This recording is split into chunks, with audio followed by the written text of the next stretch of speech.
podcast is about Kundalini, and it is called Prelude to the Beginning. For many, and it is very often said that Kundalini is the aim, the end of the journey, the kind of tangible proof that we have made it, that we are enlightened, that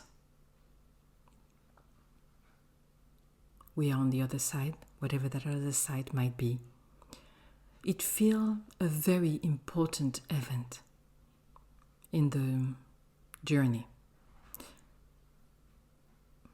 And many talk about it as if it was the most important part of the journey, that it has to happen, it must happen. And you can find countless videos on YouTube about this sound, this music, this meditation will give you a Kundalini or make the Kundalini rise. I don't know how they present it, but there is many things that are based on and created to create a Kundalini in people. And it is the most important event, and it is not, because it is a prelude to the beginning.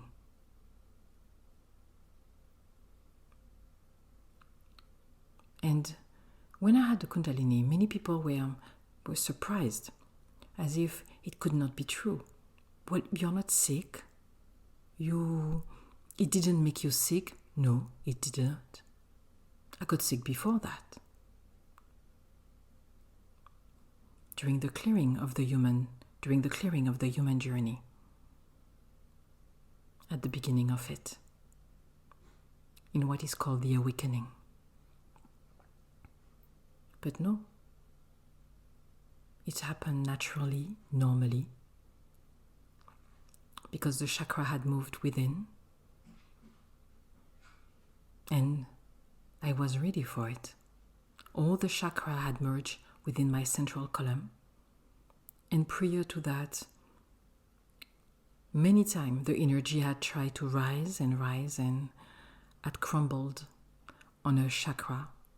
And for many it will stop at the second, the heart or the throat chakras.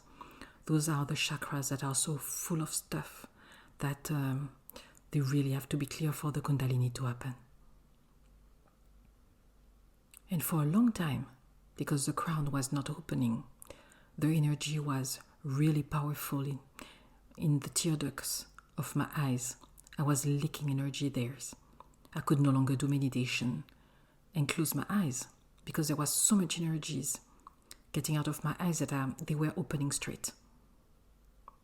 And sometime when I was trying to close my eyes for a meditation, I was feeling as if my eyeballs were rolling around widely until I was opening the eyes.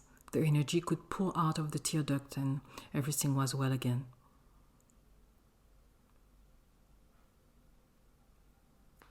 So there it is. And maybe you wonder, how come the chakra be in the middle of the central column? Are they not at the front and at the back of the body? Well, yes, they are. If they are full of stuff and they are closed. Because the moment they are cleared, the moment they function well, they were never truly in this body, in this physical body. They were part of the physical system, the crystalline structure, the full body system, but they were not truly in this body. And when they are cleared, they moved within the column, in the central column. And if ever you send energy to one of the chakras, it will get in, get out of the crown, and caress the skin softly. You are now encased in the first auric layer of the body, and the chakra communicate with it. But it moved in, and the crown finally opened, little by little. And my first small Kundalini, the second chakra blocked it. Whatever fizzled afterward was not strong and powerful enough to kick all the chakra and get out of the crown. And the second one, it passed the heart with much difficulties, and then it fizzled and died on the throat. The third one, it went up and it went up and it went up, but the crown was not open enough. And so my eyes were like rolling like crazy, and my tear ducts were pouring energy, and I felt like a pressure cooker, too much energy in, and it was going nowhere. I couldn't exit the body through the crown. The crown was not open enough. And this is when the first Kundalini will happen. All the chakra have moved in, the crown is open, and the first exit will happen. And for many it will be one exit. But for me, I had to have 2 exits. The first Kundalini, I couldn't enjoy it because I was in a public place. I had just done a group meditation.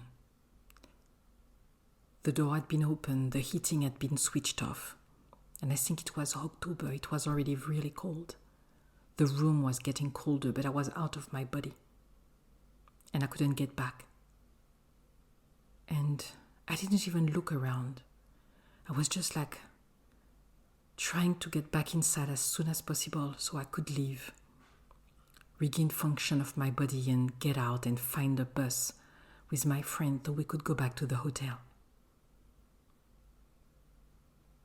But then I had a second one at home, back in my home.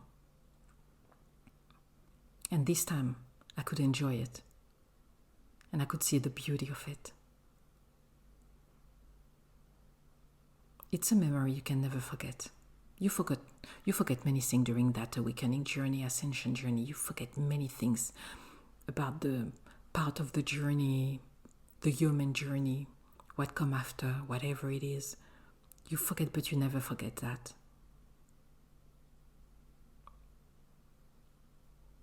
The only movie that I've seen that come close to describe it is The Fountain. There is a moment in the movie where, I don't know if he's a monk, I forget. He has white clothes and a bald head, Hugh Jackman. And suddenly he rises. Of course, in the movie he's rising, lying down, tummy first, while I was sitting down. But the gold surrounding him, and the beauty and the wonder of it, it's exactly like that. And then you look around and you see everything that is held in your crystalline structure. And it is so beautiful. You don't want to go back down. You don't want to go back in the body. You just want to stay there. It is that beautiful. And there will be other Kundalini. Because for a while, every time you will get out, and you will bring back something inside the body. Until there is no more things to go up, to fetch. The upper chakra will go down and merge with the chakra held within the central column. It will create an update. And then the 10th chakra, the last chakra of the crystalline structure, will snap around the head, creating the crown.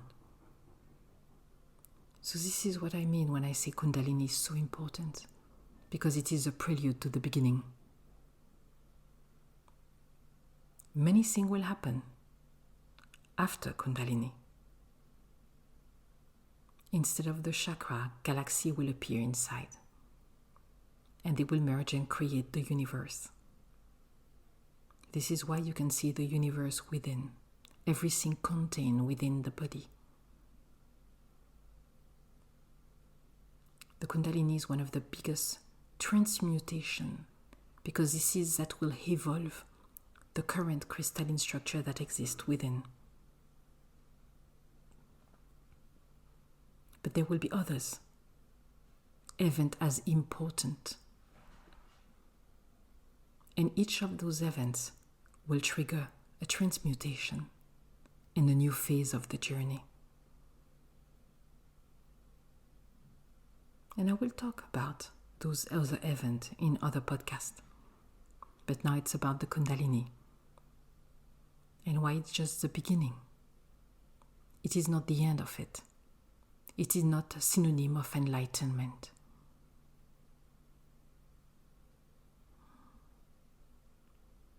But it is so beautiful. If I could have, would have one every day. Maybe I'm greedy. Once a month. It will be a memory you will cherish forever. Well, forever in this life, because after it's normal. But you will cherish it. And enjoy it as much as you can. Because once they are done, once they are finished, and everything have descended, and the expansion has fully started, not ended, but started, there will be no more Kundalini, because the universe is fully within, and it is from the universe that you start moving and seeing things and traveling. You no longer get out of the body. You are sealed within your body system, because now you will start the expansion from this body and the merging of all the body system.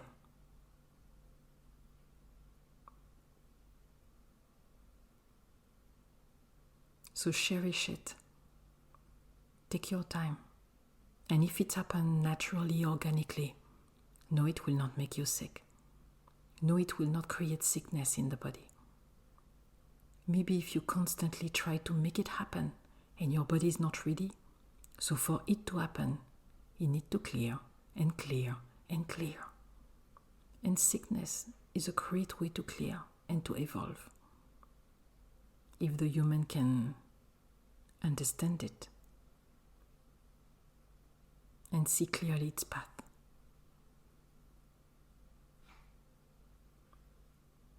There it is.